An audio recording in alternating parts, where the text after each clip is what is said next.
Superfast news, आवाज जनसामान्यांचा। वितरणाच्या हलगर्जीपणामुळे गरीब शेतकऱ्याच्या जिवंत बैलाचा मृत्यू।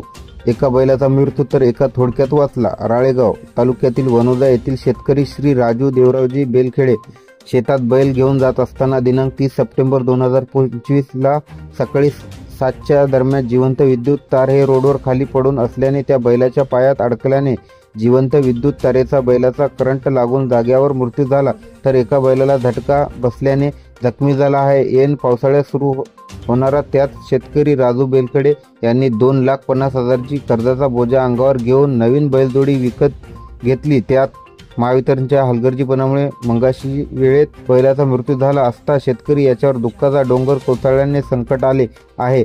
बैलाची विद्युत स्मशानभूतीची माहिती मिळताच शेतकरी राजू बेलखेडे यांनी वीज वितरणचे डमल लाईनमन कर्मचारी यांना फोनद्वारे कळविण्यात आले असता विद्युत पुरवठा बंद करण्यात आला।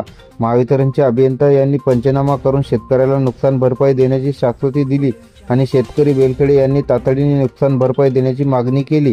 महाराष्ट्र सुपरफास्ट न्यूजसाठी पवन जाधव, यवतमाळ।